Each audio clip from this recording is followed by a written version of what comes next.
काय पॉडकास्ट किंवा हे असं काय बघतो असं नाही मी विचारते की का सुरू केलं किंवा काय, पण किंवा मला असं हे म्हणायचं की मराठी हम्म. पॉडकास्टिंग मध्ये तुला काय मिसिंग वाटतंय, किंवा कारण की मला तर पॉडकास्टिंग हे मुलाखतच आहे असंच एक सगळीकडे तेच चालू आहे. झालंय. जे असे रॅन्डम ब्रांचेस येतात ते परस्यू नाही केली जात नाहीत आणि मग परत मुद्द्यावर परत परत तो त्याला घेऊन येतो की अरे हे प्रश्न विचारतो basically. Most of the podcast तेच आहेत की होस्टने 15 प्रश्न किंवा 20 प्रश्न लिहिलेत किंवा ढापलेत कुठून तरी आणि गेस्टला येऊन तो तेच प्रश्न विचारणार.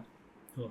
गेस्टने जर एका मुद्द्यावरून 100 मुद्दे किंवा 5 मुद्दे वेगळे काढले तर त्या ब्रांचेस तो परस्यू करणार जातच नाही तिकडे. त्याला ते पुढचे त्याला- 14 पण विचारायचे. हा हे अभ्यास करणं बरोबर आहे. आता ठीक आहे, आपण तर हे असं कायमच बोलत असतो, फक्त आता रेकॉर्ड करतो. बरोबर. पण इकडे कोणतरी मोठा माणूस आला, काय म्हणूया आपण, विद्वान कोणतरी आले तर तू अभ्यास करणारच की ह्या सरांना मी काय विचारतो. पण बरोबर, ते फेकून द्यायची पण तयारी पाहिजे ना, की ते तुला माहिती पाहिजे की काय आहे या माणसाला, आपण काय बोलू शकतो, काय काढून घेऊ शकतो. बरं जे बोलतोय ते पण सगळ्यांना माहिती आहे किंवा त्यामुळे परत तेच करण्यात अर्थ नाहीये. हो, क्लिकबेटी किंवा असं एक क्लिकबेटी पण नाही म्हणणार यार, ऑब्विस जे आहे काही. आता मी रेफरन्स नाही देते डायरेक्टली, पण असं एक ते ग्लिम्स देतात की तो त्यांचा खजाना, ते जस्ट तो जो माणूस असतो ते कळायला पाहिजे की अरे ह्यांना इथे जर हा ओपन केला तर इथून ब्लास्ट काहीतरी वेगळंच येईल, पण ते नाही केलं. आणि ते गेस्टला पण माहित नसतं की त्याला पण तेच एक्सपेक्टेड आहे की हा 10 प्रश्न विचारणार आहे आणि त्या 10 प्रश्नांची उत्तरं द्यायची आहेत. त्याला हे एक्सपेक्टेडच नाहीये की मी जे सब टॉपिक्स काढतोय याच्यावर हा पुढे डिस्कशन करणार आहे, कारण फॉर्मॅटच तो झालेला आहे प्रत्येक पॉडकास्टचा.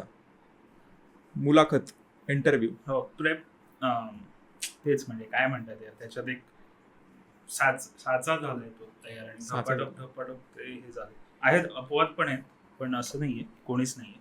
पण तरी पण सगळेच असे नसतात, म्हणजे त्यांचे पण सगळे एपिसोड असे नसतात की रिलॅक्स्ड आहेत. त्याच्यात एक ते येतच आहे. तर तुझं काय हे आहे त्याच्याबद्दल? जो रोगन किंवा मूळ ह्याचं जे मूळ अजून एक तो पॉडफादर कोण आहे तो मोठा, म्हणजे जो रोगन पण आलेला पॉडफादर त्याला गमतीने म्हणतात. त्यांनी पहिला पॉडकास्ट चालू केलेला, जो रोगनवर पण आलाय, त्याचं नाव विसरलो नेमकं आता. कॉमेडियन आहे का? नाही, असा सायंटिस्ट किंवा असा कोणतरी द पॉडफादर. तर तो पण, तर ते त्याची ओरिजिन हेच आहे की काय, म्हणजे गप्पा टाकणे बेसिकली. तेच कॉन्व्हर्सेशन्स पाहिजे आणि जिथे जाईल विषय तिथे जायची तयारी पाहिजे. बस, या पलीकडे नाहीये पॉडकास्ट. हो, आणि म्हणजे जसा तो ऑडिओ फॉर्मॅटच होता ना सुरुवातीला, हे कोणतरी गाडी चालवताना ऐकतंय, धावताना, जिम मध्ये किंवा भांडी घासताना काय. आता त्याला नंतर व्हिडिओ आला आणि लोक व्हिडिओवर एवढं फोकस करायला लागले त्याच्या ह्याच्यावर, एस्थेटिक्सवर आणि एडिटिंग. मग सुरुवातीला एक खप्पाखप असा म्हणजे ट्रेलरच येतो आणि ते बघायला भारी वाटतं. नाही असं नाही, याचं पण म्हणजे रणवीर अलाहाबादी याचे जे इंट्रोज, त्यांनी जे ट्रेंड आणलेला की कडक एकदम AI आणि ह्या आणि त्या आणि असं एकदम. प्रॉब्लेम तो पण आहे की कोणीतरी एक ट्रेंड आणतं आणि त्या ट्रेंड मागे सगळे पळतायत. आणि स्वतःचं डोकं लावणारे फार कमी आहेत की हे असंच का बरं, किंवा मला ही पद्धत पाहिजे, ही स्टाईल पाहिजे, असं विचार करणारे फार कमी आहेत. मला एक म्हणजे हे माझं स्वतःची थिअरी आहे, पण थिअरी किंवा काय माहिती, एक विचार आहे की पूर्वी आपण जेव्हा गुहेत किंवा असे त्या लेवलला होतो हजारो वर्ष आधी, तर आपण जे एल्डर्स असतील दिवसभर हंटिंगला जाऊन आलेत आणि आग आहे किंवा जे कसे कोटी आणि कम्युनल जिथे जागा असेल